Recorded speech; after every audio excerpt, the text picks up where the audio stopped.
Atos dos Apóstolos, capítulo de número 16, verso de número 25.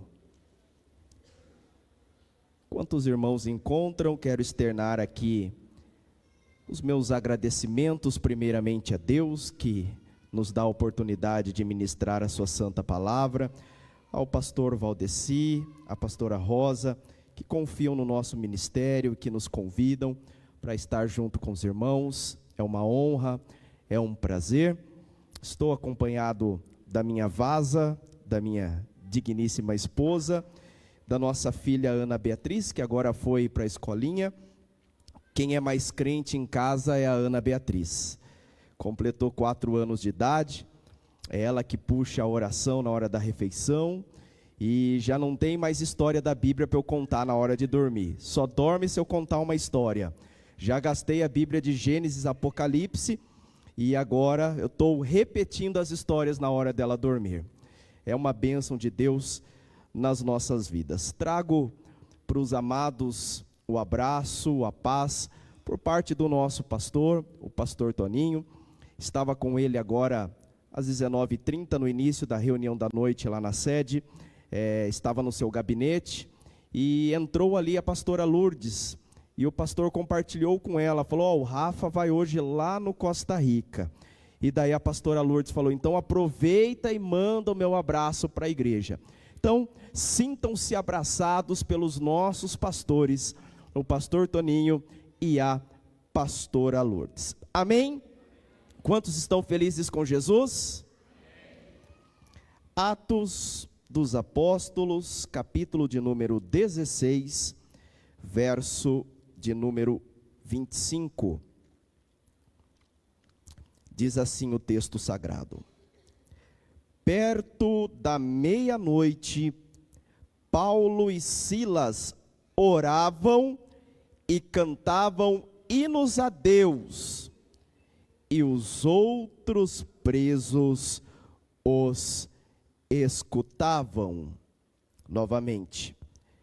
Perto da meia-noite, Paulo e Silas faziam o que, igreja? Hinos a Deus, e os outros presos os escutavam. Espírito Santo de Deus, nós estamos diante da tua palavra. Nós te louvamos, te adoramos com o fruto dos nossos lábios, também com o louvor que é o dízimo e a oferta. E agora nós estamos com os corações abertos. Fale conosco segundo o teu querer, segundo o teu propósito. Tu és aquele que penetra na divisão da alma, do espírito, das juntas e medulas.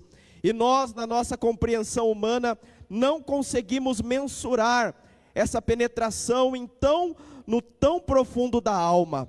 Mas nesta noite, que todos que saíram de suas casas e que vieram aqui sejam renovados e impactados pelo poder da tua palavra. Aqueles que se encontram de maneira online, Senhor, que o teu poder possa invadir este ambiente, ó Pai, que haja milagres, prodígios e maravilhas. Nós oramos no nome que é sobre todo nome, o nome santo de Jesus Cristo, e quem crê, diga amém. Os irmãos podem se assentar. Queridos, quando nós vamos a um supermercado fazer as compras do mês, e em casa nós temos um tratado, a Bruna cozinha e eu faço supermercado. E eu tenho um costume de fazer uma lista, é até uma dica para quem não tem o costume. Quando nós fazemos a lista, nós gastamos menos. Então, crie o hábito de fazer uma lista com aquilo que você precisa comprar. É lógico que um produto ou outro ou o Marcos com a sua esposa, Deus abençoe, um produto ou outro você acaba levando fora da lista, mas isso nos ajuda a não levar aquilo que não estamos precisando. E quando nós estamos no supermercado com o nosso carrinho, passamos nos corredores, olhamos para a lista, vamos passando nos corredores e vamos colocando os produtos dentro do supermercado até chegar o momento de passarmos no caixa e efetuarmos o pagamento. Por que estou falando isso? Quando nós saímos da nossa casa para se direcionar até a igreja, é como se nós estivéssemos entrando no supermercado espiritual. E nesse supermercado espiritual você pode encher o seu carrinho. Encher o carrinho do quê? Nos momentos do louvor e da adoração, você pode encher o seu carrinho de glória a Deus. Você pode encher o seu carrinho de aleluia. Você pode encher o seu carrinho falando para Deus o quanto Ele é bom, o quanto você o ama, o quanto Ele é importante na sua vida, falando palavras de amor e de gratidão ao Senhor. Então vamos encher agora o nosso carrinho? Eu quero convidar os irmãos a dar uma linda salva de palmas para a palavra de Deus. E junto com as suas palmas, vai dizendo glória a Deus. Vai falando aleluia. Tu és bom, Senhor. Tu és maravilhoso. Tu és tremendo. Nós te amamos, nós te bendizemos. Tu és o nosso Pai. O Senhor é o Alfa, o Ômega, o princípio, o fim. Tu és o nosso tudo, o ar que nós respiramos, o pão vivo que desceu do céu, a rocha eterna, o libertador meu. Oh papai, nós te exaltamos, tu és maravilhoso, Deus. Receba o nosso louvor e adoração para a tua glória. Aleluia. Queridos, nós estamos na quarta do milagre. E quando nós olhamos para esse texto de Atos capítulo 16, nós vamos encontrar o apóstolo Paulo iniciando a sua segunda viagem missionária. Paulo, que na primeira viagem missionária fez com Barnabé, agora está na companhia de Silas. E no decorrer desta viagem vai se juntar a eles tanto Timóteo, no capítulo 16, no verso 1º, 2º e 3º, relata que Paulo passou por Derbe e por Listra, e ali ele agregou à viagem o jovem Timóteo, e também o historiador e médico Lucas. Então, estão os 4 nesta viagem missionária. E é interessante, queridos, que quando nós chegamos no verso de número 16, nós vamos encontrar Lucas falando na primeira pessoa do plural. Até então ele não tinha usado esta expressão, mas aqui no verso de número 16, Lucas fala o seguinte: e aconteceu que, indo nós à oração. Agora Lucas já está usando o plural para dizer que ele estava naquela viagem com Paulo. Nos saiu ao encontro uma jovem que tinha um espírito de adivinhação, a qual, adivinhando, dava grande lucro aos seus senhores. Lucas está relatando, aqui eles estão em Filipos, não havia mencionado a cidade, eles estão em Filipos, e estando ali, eles saíam à oração. E havia naquela cidade uma moça, uma jovem, que estava presa nas garras de Satanás. Ela tinha um demônio que trazia algumas adivinhações através daquela moça. E com essas adivinhações, ela trazia grande lucro aos seus senhores, ou seja, ela não era livre, ela era escrava, e ela trazia lucro aos seus donos. Mas, como aquela jovem era uma pitonisa, uma feiticeira, tinha um espírito de adivinhação, ela tinha, entre aspas, uma credibilidade em Filipos, naquela sociedade, porque aquilo que ela falava acontecia. E veja o relato no verso de número 17.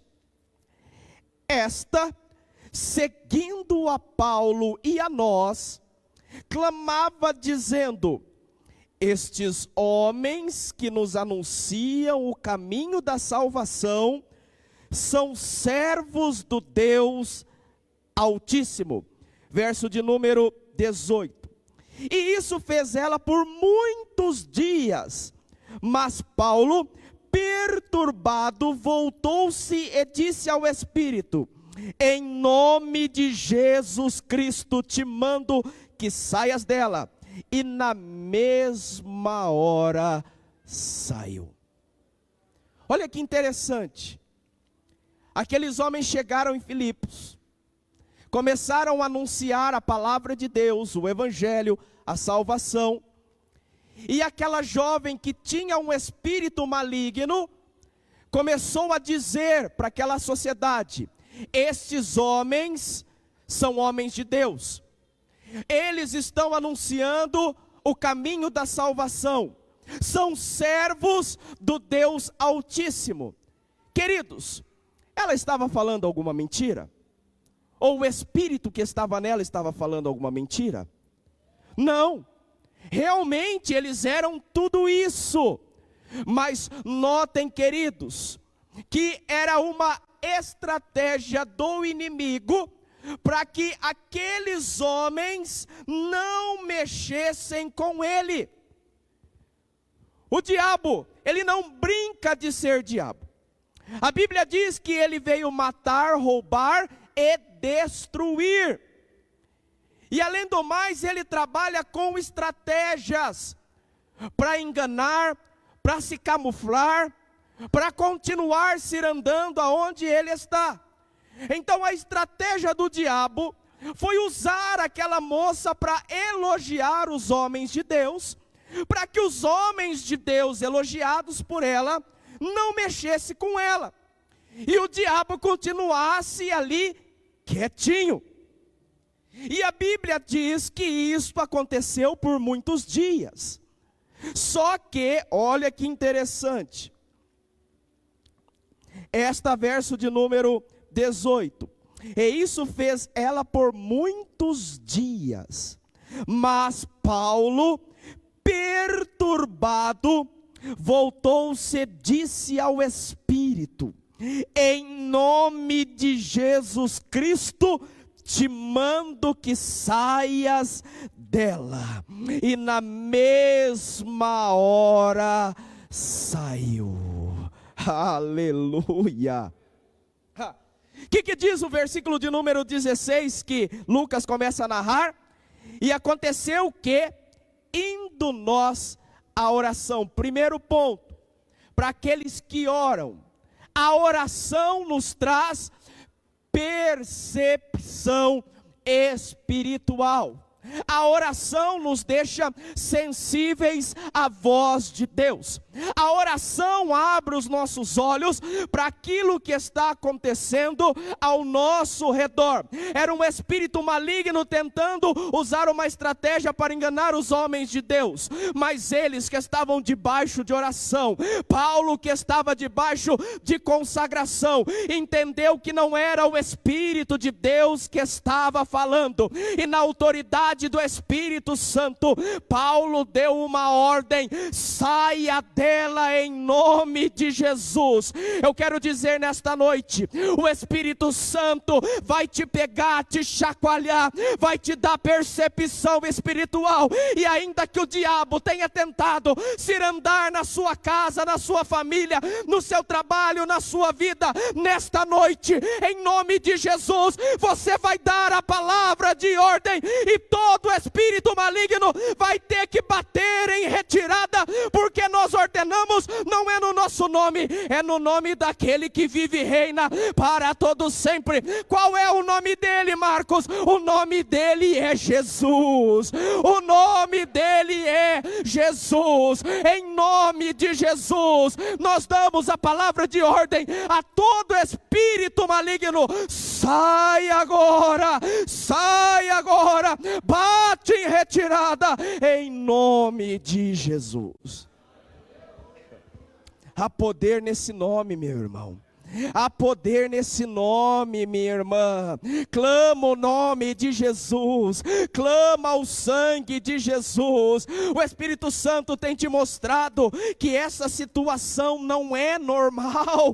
Então, meu irmão, toma posse da autoridade que Deus te deu. Paulo disse lá em 2 Coríntios, que as armas da nossa milícia não são carnais, mas são poderosas em Deus. Para quê? Para destruir fortalezas. Toma posse das armas que Deus te deu. Em nome de Jesus, destrua fortalezas para a glória de Deus Pai. A moça foi liberta. Olha que bênção. Foi liberta agora, pastor Valdeci. E olha o que aconteceu. Ela foi liberta, automaticamente já parou de adivinhar, parou de dar lucro aos senhores daquela região. Aqueles homens, olha só como eles não estavam nem aí para a alma da moça, não estavam nem aí para a vida dela, eles estavam visionando o lucro. Aqueles homens ficaram irados. E como aquela moça tinha uma certa influência naquele período, naquela época, eles então inflamaram a cidade contra os homens de Deus. Vamos lá, verso de número 22. E a multidão se levantou unida contra eles, e os magistrados, rasgando-lhe as vestes, mandaram açoitá-los com varas. Olha que interessante. Na lei judaica, quando alguém era preso e ia para ser açoitado, a lei judaica dizia que se a pessoa recebesse 40 chibatadas, ela já não podia mais ser açoitada. Então, aquela pessoa, eles, para continuar açoitando o preso, ou até em outras situações, os judeus aplicavam 40 chibatadas menos uma, 39. Chegava no 39º açoite, eles paravam, porque se desse 40 não podia mais açoitar. E os judeus usavam uma arma chamada azorrague, a mesma que Jesus foi açoitado quando foi preso. Era um pedaço de madeira com tiras de couro, e cada tira tinha na sua ponta um pedaço de osso. Esta era a arma que os judeus usavam. Por isso que Paulo, se a mídia conseguir colocar para nós, 2 Coríntios capítulo 11, versos 24 e 25, Paulo ali ele está mencionando, recebidos judeus, ele contando o seu histórico, recebidos judeus, 5 quarentenas de açoites menos um. Então, os judeus chegavam no número 39 e paravam, porque se desse 40 já não podia mais açoitar essa pessoa. Isso Paulo recebeu por 5 vezes. 3 vezes fui açoitado com varas. A vara era usada por quem? Pelos romanos. O açoite, o azorrague pelos judeus, a vara pelos romanos. Por quê? Os romanos não tinham lei contra isso. Então não tinha número, eles açoitavam com vara, e eles podiam açoitar quantas vezes eles quisessem. Então veja o que diz aqui, verso de número 22, rasgando-lhes as vestes, mandaram açoitá-los com varas. Eles estavam sendo açoitados segundo o costume romano, sem ter número de açoites, ou seja, eles apanharam muito, verso de número 23, e havendo-lhes dado muitos açoites, os lançaram na prisão, mandando ao carcereiro que os guardassem com segurança. Queridos, o que eles estavam fazendo era a obra de Deus, sim ou não? O que eles estavam fazendo era um bem para a sociedade, sim ou não? Mas agora eles estavam sendo presos, recebendo açoites, segundo o costume romano, açoitados, levados para a prisão. Eles estavam recebendo em troca do bem que eles estavam fazendo, eles estavam recebendo o mal. E olha mais, verso de número 24, o qual, tendo recebido tal ordem, o carcereiro os lançou no cárcere interior e lhes segurou os pés no tronco. Levaram para a prisão, que era um lugar terrível, para o calabouço. Dentro do calabouço eles não ficaram soltos não, eles ficaram presos pelas mãos e pelos pés. Olha a situação, olha a situação que esses homens ficaram. Agora, o interessante é, perto da meia-noite, Paulo e Silas oravam e cantavam hinos a Deus, e os outros presos os escutavam. Paulo e Silas tinham tudo para reclamar. Paulo e Silas tinham tudo para reclamar. Paulo e Silas tinham tudo para pensar em desistir, porque eles saíram para fazer a obra de Deus, mas estavam sendo caluniados, presos, açoitados, amaldiçoados, lançados no calabouço, presos as suas mãos e os seus pés. Mas por que então eles fazem o contrário? Porque eles entenderam o propósito. Eles entenderam o propósito. Xuxa, meu mecânico, e mês que vem eu vou levar o carro lá. Eles entenderam o propósito, meus irmãos. Eles entenderam o que Jesus disse: glorifique a Deus quando te perseguirem, quando forem contra você pelo meu nome. Às vezes, meus irmãos, tem se levantado vidas contra a sua vida, tem se levantado situações, e você não está entendendo o que está acontecendo.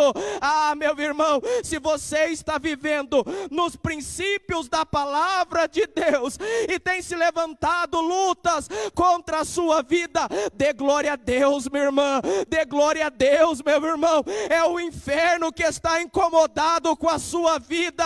É hora de continuar, não é hora de parar, é hora de engrandecer o nome de Jesus, é hora de dar glória a Deus. Aguenta, meu irmão, diz o texto lá em Hebreus, mais um poucochinho de tempo, e aquilo que há de vir, virá, e não tardará. Não é hora de retroceder. Avante, meus irmãos, anunciando que Jesus Cristo salva, que Jesus Cristo cura, que Jesus Cristo batiza com o Espírito Santo, e que em breve Ele há de voltar. Quantos recebem esta palavra? Dê um glória a Deus. Aleluia.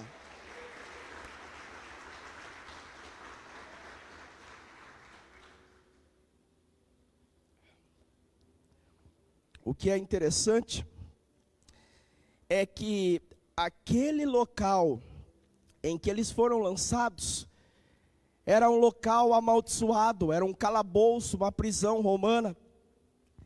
aquele local era acostumado com brigas, com intrigas, com pessoas amarguradas, com pessoas amaldiçoando a sua vida, a sua história, tristeza, morte, prisão, trevas. Mas agora o texto diz que perto da meia-noite, Paulo e Silas, o quê? Oravam e cantavam hinos a Deus. Meu Deus. E os outros presos os escutavam. Queridos, Paulo e Silas estavam indo na contramão da situação. Aquele local de trevas em que as pessoas estavam presas, que gritavam, amaldiçoavam, que pessoas eram mortas, que nunca tinha visto luz. Aqueles homens estavam acostumados, os novos presos chegarem já se amaldiçoando, sem paz, sem esperança. Mas de repente aquele local de trevas foi abalado por dois homens diferentes. Por quê? Porque eram homens cheios do Espírito Santo. Eles foram presos sim, foram amarrados sim, pés e mãos no tronco, mas começaram a cantar, a louvar, a orar. Eu imagino a reação dos outros presos. Um preso olhava para o outro e fala: mas o que é isso? Ninguém canta aqui, ninguém ora aqui, ninguém dá glória a Deus aqui. O que esses homens têm? Eles estão sangrando, eles estão machucados, eles estão caluniados, mas eles estão adorando a Deus. Aqueles presos não estavam entendendo o que estava acontecendo. Ah, meu irmão, quando você louva a Deus, quando você adora a Deus na prova, é passando pela prova, lembra do Lázaro? Passando pela prova, dando glória a Deus. Ah, meu irmão, as pessoas não vão entender, mas você sabe que no mundo espiritual está acontecendo um reboliço da parte de Deus. Fala aqui, perto da meia-noite. Meia-noite nos fala de virada de chave, de mudança, de encerrar um ciclo antigo e começar um ciclo novo. Eu quero profetizar na sua vida aqui. Está encerrando ciclos, mas Deus está iniciando ciclos novos. Deus está colocando uma vírgula nessa situação para escrever uma nova história. Mude esse ciclo com a vida no altar. Mude esse ciclo debaixo do esconderijo do Altíssimo. Mude esse ciclo dando glória a Deus e aleluia. Olha o que diz o texto, verso de número 26. E de repente,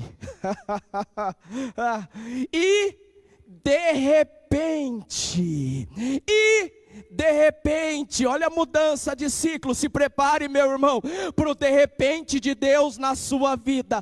E de repente, sabe quando que Lucas usou anteriormente essa expressão de repente? Atos capítulo 2, verso de número 2.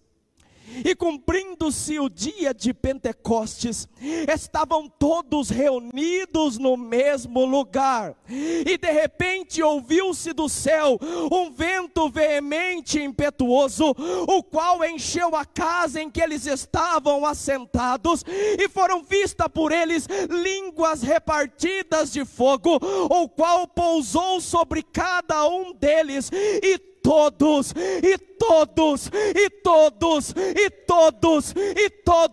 foram cheios do Espírito Santo e começaram a falar em outras línguas, conforme o Espírito Santo lhes concediam que falasse. Ah, meu irmão, quando de repente de Deus chega, algo sobrenatural acontece.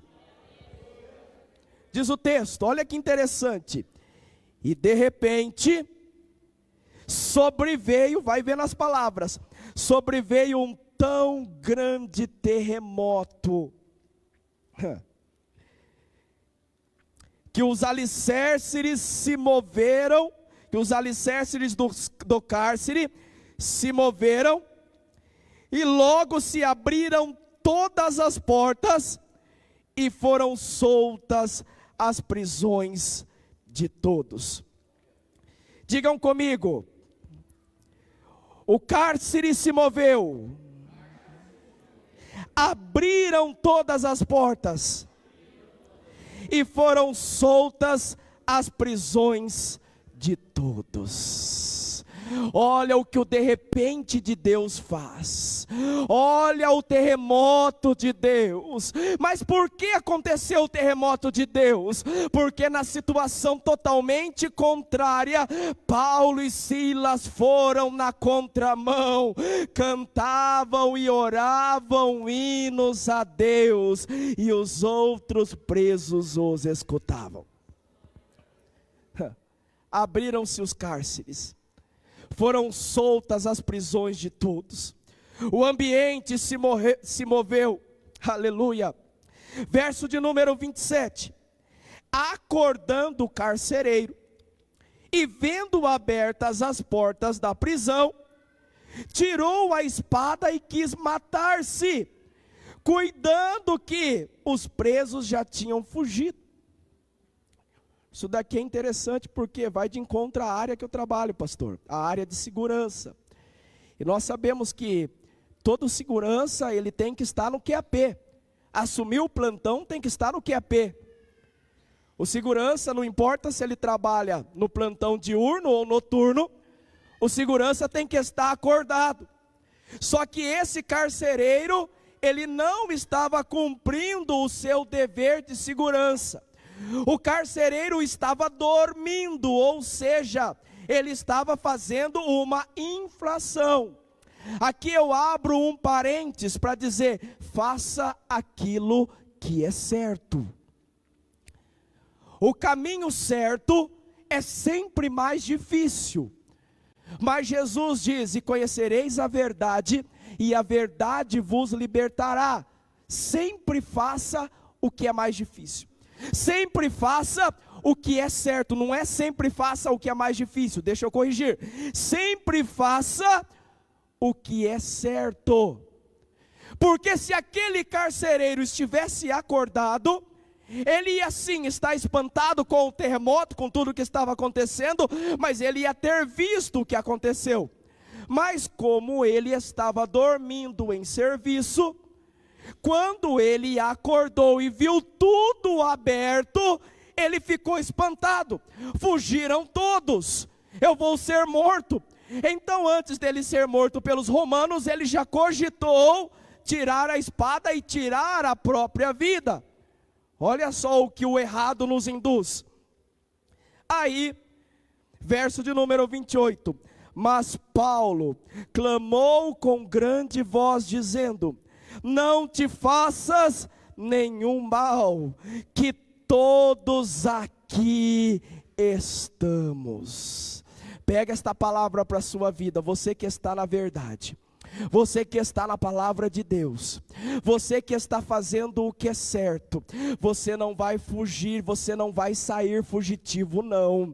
Sabe esta humilhação, sabe esse levante contra a sua vida, você não vai sair fugitivo não, meu irmão. Você não vai sair fugitiva não. Por quê? Porque quem está em Cristo tem a proteção da verdade. Então ali, quando aquele carcereiro achou que todos tinham ido embora, Paulo falou: opa, pode ficar tranquilo, todos nós estamos aqui, nós não vamos sair fugidos não, nós vamos sair pela porta da frente, nós vamos sair com honra, nós não cometemos crime algum. Se prepare, meu irmão, você não vai sair fugido, você vai sair das situações com honra. Permaneça na verdade, permaneça fazendo o que é certo, e na hora certa Deus vai te honrar.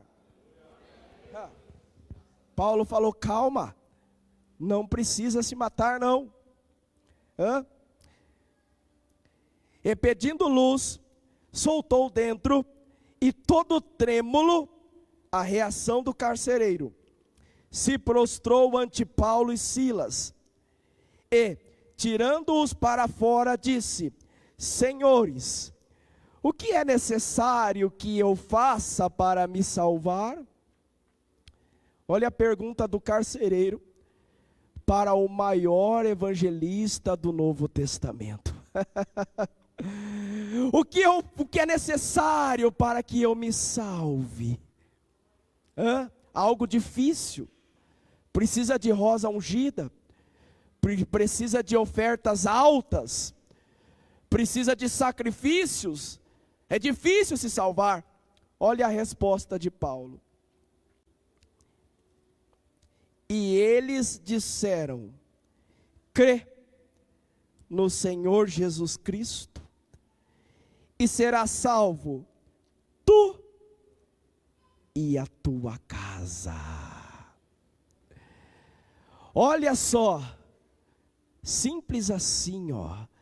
É por isso que muitos não compreendem o poder do Evangelho.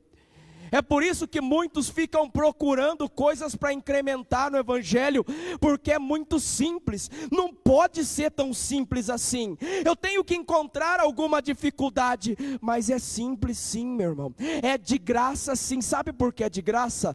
Porque Ele pagou um alto preço. Não tem um hino? Eu sei que foi pago um alto preço, para que contigo eu fosse um meu irmão. Quando, quem conhece aí? Derramou sua vida, Ele pensava em ti, Ele pensava em mim, pensava em nós. Mais uma vez, um só coro. Eu sei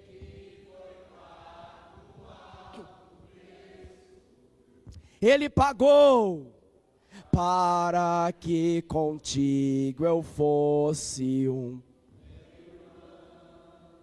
Quando Jesus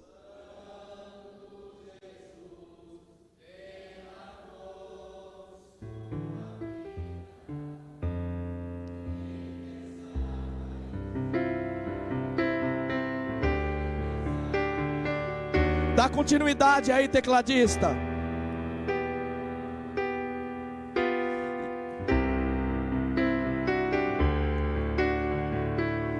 Aleluia! Vai puxando, igreja. Do combate do Senhor, lado a lado, sua igreja, e rompendo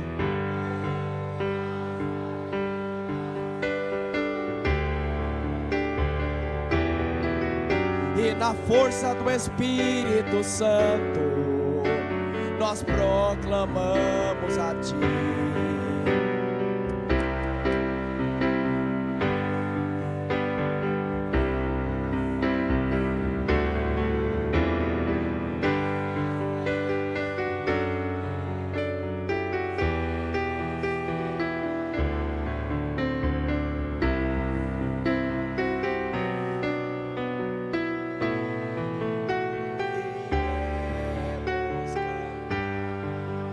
E na força do Espírito Santo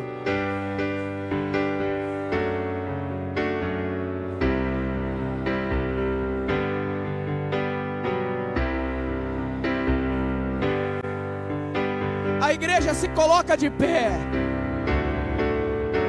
E por mais que as trevas imitam e nos tentem separar, com os nossos olhos em Cristo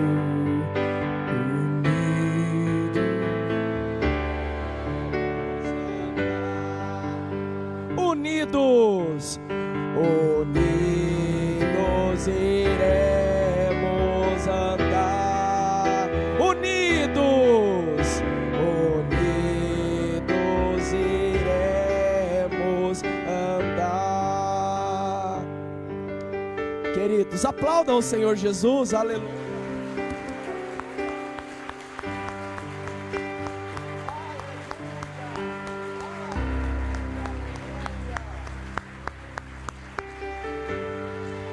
queridos, para nós orarmos.